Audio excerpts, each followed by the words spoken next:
Certamente, a demissão do Renato Paiva pegou muita gente de surpresa, né? Muitas pessoas presumiam, né, que as coisas começavam a caminhar muito bem no Botafogo. Sobretudo depois daquela vitória contra a equipe do PSG. Foi uma vitória espetacular, histórica, épica, né, do Botafogo. E a partir dali, para muitos o Paiva ficaria muito tempo no comando, né, do glorioso, né? No entanto, foi demitido. Foi demitido pelo Textor, segundo informações, de maneira muito indireta, né? Sequer foi o Textor que o demitiu, apesar de ter sido o Textor que o contratara, né? Bem, o Renato Paiva não pode ter sido demitido por causa da campanha, né, no Supermundial. Tampouco, né, a sua demissão se justifica em virtude do tipo de jogo que o Glorioso fez contra a equipe do Palmeiras, né? Certamente não foi uma grande partida do Botafogo. Certamente o Botafogo, em vários momentos dentro de campo, se acovardou. Certamente o técnico botafoguense se equivocou, né, de certa forma, em relação ao que era aquele jogo. Eu falo de certa forma porque eu não entendo que houve um equívoco total do Paiva em relação à leitura do que é o jogo do Palmeiras. O erro, na minha opinião, foi de, né, valorizar demais o time palmeirense, né, e cair, evidentemente, cair, né, isso é muito importante, na armadilha, né, cair na armadilha de postular um tipo de jogo com o qual a sua equipe nem sempre está acostumada a praticar. Este é o problema, né? Temos visto mudanças na forma como o Textor trabalha, como o Renato Paiva trabalha. Temos visto um Botafogo atuando em muitos momentos com menor percentual de posse de bola. Contudo, essa maneira das equipes do Paiva jogar é algo novo, né? Qual é o problema aí? O problema é que quando a equipe está acostumada a trabalhar no campo de defesa do adversário, com um maior percentual de posse de bola, quando essa equipe, num certo jogo, em virtude da dificuldade do adversário, né, essa equipe postula um jogo completamente diferente, né, troca o jogo ofensivo pelo jogo defensivo, podemos ter um problema aí. Contra o PSG, o Botafogo estava assim numa situação bastante confortável, em virtude, né, do tipo de time que é o PSG. O tamanho do PSG, hoje o melhor time do planeta, né? Não apenas porque foi campeão da Champions League, mas porque de fato é um grande time de futebol, é o melhor time de futebol da atualidade, indiscutivelmente, a meu ver. Ok? Tá, agora. Então, contra o PSG, jogar, enfim, apenas no campo de defesa na maior parte do tempo, né? Transitar para o campo ofensivo em poucos momentos da partida, tinha tudo a ver, de certa forma, né? O melhor, talvez, fosse até trabalhar um pouco mais o povoamento do segundo terço, mas aquela forma de jogar, muito recuada em alguns momentos, né? Também se revelou bastante importante para o Botafogo, levou o Glorioso a uma vitória épica, histórica, realmente histórica, né? Então, o respeito ao PSG naquele momento, pelo tamanho do PSG, estava correto. A armadilha, no caso, é praticar esse mesmo tipo de jogo contra o Palmeiras, né? Levou o Botafogo a entregar um respeito ao Palmeiras que talvez não fosse condizente. Pera lá, o Palmeiras, por mais que seja uma das melhores equipes da América Latina, em muitos momentos podemos falar em vários aspectos que é a melhor, eu acho que pelo menos em termos de competitividade, até este momento é insuperável, né?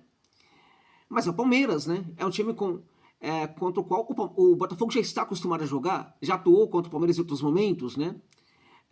É um time que o Botafogo pode vencer como venceu em outros momentos, né? Não era para jogar contra o Palmeiras daquele jeito, né? Com excesso de respeito ao Palmeiras, que nessa situação específica, né? Acabou fazendo com que o Botafogo caísse na armadilha, né? Então, o time ofensivo que vai jogar de forma defensiva numa certa partida, numa determinada partida, por não estar muito acostumado à prática desse jogo defensivo, né, pode confundir muito bem, né, o que é entregar o controle do jogo para o adversário, né, o que enfim, ficar no seu campo de defesa na maior parte do tempo, né, transitar poucas vezes para o campo ofensivo, transitar apenas em situações muito benéficas. Curioso é que o Botafogo teve até um percentual maior de posse de bola do que o Palmeiras, por incrível que pareça, né? Mas a gente olhava para a partida e a gente via um Botafogo muito mais defensivo do que o Palmeiras, né? De certa forma, em teoria, a percepção do Paiva em relação ao futebol do Palmeiras não estava errada. Por quê? Porque o Palmeiras, de fato, tem dificuldade para a construção dos seus gols quando não precisa também transitar em velocidade para o campo de ataque. A posse de bola não é algo extremamente confortável para a equipe do Palmeiras. O Renato Paiva pode ter apostado nisso, e isto não foi um erro do Paiva.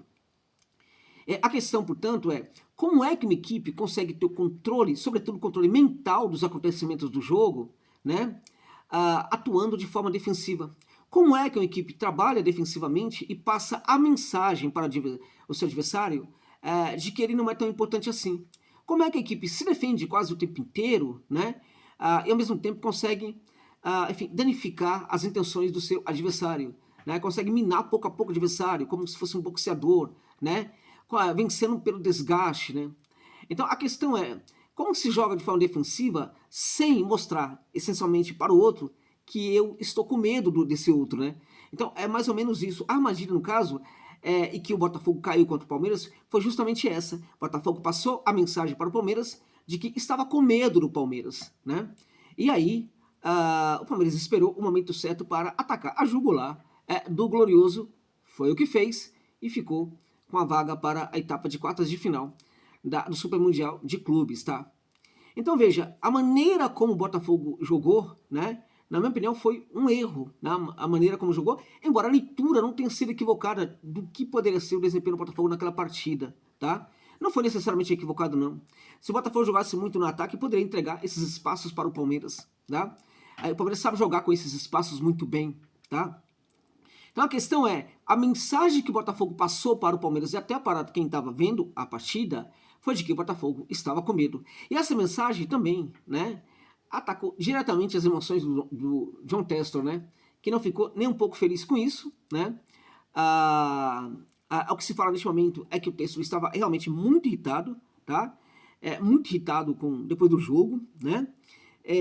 Não quis saber de conversa, né, não gostou da maneira como o Botafogo jogou e assim por diante. Agora, um técnico não pode ser demitido, né, por causa de um jogo muito ruim que ele fez, né? Você pode argumentar que, pera lá, mas fez um jogo ruim, foi demitido num torneio que era muito importante para o Botafogo, né? Pois bem, neste mesmo torneio, o Botafogo também teve uma grande vitória, uma vitória épica, né, que foi contra o PSG. Então, a derrota para o Palmeiras, mais ou menos, né, é equilibrada pela vitória contra a equipe do PSG. Então tá tudo muito bem. Então de onde vem a insatisfação do Textor? Provavelmente ela já era anterior ao Mundial, tá? E o que aconteceu no Mundial foi uma gota d'água. É provável que o Textor tenha ido para esse Mundial, né, para, né, não voltar mais para o Botafogo, independente do resultado, exceto se o Glorioso conseguisse chegar à etapa, por exemplo, de semifinal e assim por diante, tá? Não fosse assim, dificilmente ele poderia retornar para o comando técnico do Glorioso. É a mensagem que, a meu ver, está bastante subentendida, né? Mas era uma mensagem que provavelmente ali respondia a uma realidade. A realidade da insatisfação do John Textor, né? Que na verdade esconde a sua incompetência, na minha opinião, neste caso, tá? A incompetência na escolha do técnico para o Glorioso. Demorou demais para contratar o técnico, subestimou esse processo, superestimou a capacidade do Botafogo de lidar com esse problema, né? Eu contrato o técnico quando eu quiser, tal, tá tudo muito bem, tal, enfim. Na hora H vai tudo funcionar e não funcionou, né? No fim das contas, buscou um técnico que já estava desempregado lá no Rio de Janeiro há um bom tempo, né? E que poderia ter sido contratado no final de dezembro, por exemplo, tá? E não necessariamente depois de tanto tempo assim, né? Então, ele cometeu um erro, né? Em demorar muito para buscar o técnico. Na minha opinião, buscou o técnico errado. Eu respeito, eu não tenho muita simpatia pelo Paiva. Eu diria para vocês, né, que havia evolução na forma como o Botafogo jogava, né? Acho que o Paiva é um técnico do qual não dá para esperar muita coisa mesmo, tá? Muita gente está feliz porque, no fim das contas, entendem que ele não era o técnico para o Botafogo neste momento, ok, mas o fato é que o que se esperava dele talvez estivesse muito, né, acima da realidade, né? Talvez fossem expectativas que não condiziam com a realidade do trabalho, da qualidade do trabalho do Renato Paiva. Acho, sinceramente, que é o menos culpado de tudo isso. Tivemos momentos terríveis do Botafogo com o Renato Paiva, mas volto a dizer, tá? Havia ali certa evolução no trabalho. José, essa evolução levaria o Botafogo a ser... Não acredito nisso. Tá? Sinceramente, eu não acredito que essa evolução levaria o Botafogo a resolver seus problemas, voltar a ganhar títulos. Não acredito. Mas o que eu acredito ou não acredito, no futebol pouco importa, né? O que importa, né, é essa narrativa, né, de que os resultados realmente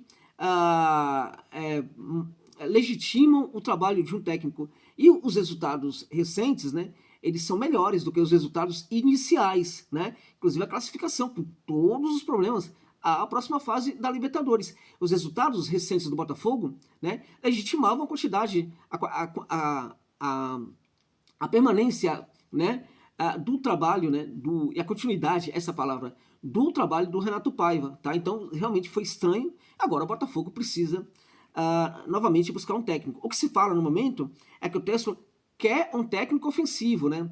Ele pretende que o Botafogo tenha um técnico ofensivo.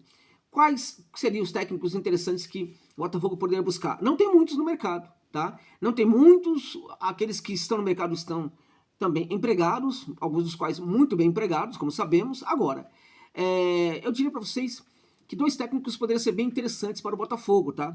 Um deles seria o Matias Almeida, que está no AEK Atenas, que revolucionou completamente o futebol do AEK, né? Completamente, vão por mim. O futebol da Grécia, os clubes grandes da Grécia são problemáticos demais, muito problemático, né? E acho que o trabalho que ele fez no AEK é um trabalho que a torcida jamais vai esquecer, tá? Trabalho ímpar na história do clube grego, tá? Está no clube grego até agora, mas vive um desgaste. Acho que tem que apostar um pouco nisso aí e fazer uma oferta para o Matias Almeida. Essa é uma opção para mim. Para mim, um dos melhores técnicos hoje, sul-americano, latino-americano, né, em atuação em algum clube do mundo, tá?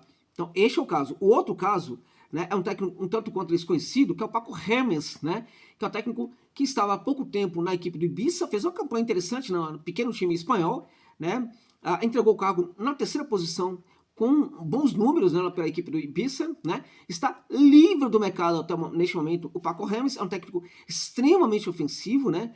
As suas equipes são muito agressivas e é também um técnico que gosta de trabalhar com a posse de bola na maior parte das partidas contra a maior parte dos seus adversários. Então, fica essas 2 dicas aí para o Textor, né? Paco Hermes está livre no mercado, é chegar, fazer oferta e trazer. Ele é um técnico que trabalha em qualquer clube, não tem frescura, não tem aquela história de vamos trabalhar no Brasil, não quero não. Super tranquilo. Chegar, fazer oferta, trazer o Paco Hermes, ele começa a trabalhar. Acho que poderia ser muito interessante para o Botafogo. E outro caso, como eu disse, é o Matias Almeida, que já é um pouco mais complicado, né? Precisaria de um pouco mais de ousadia, né? Enfim, se tivesse ousadia, essa disposição de contratar esse técnico, né? Retirar o do AIK, eu acho que poderia ser realmente excelente para o Botafogo, meus amigos, minhas amigas. É isso, gente. É isso.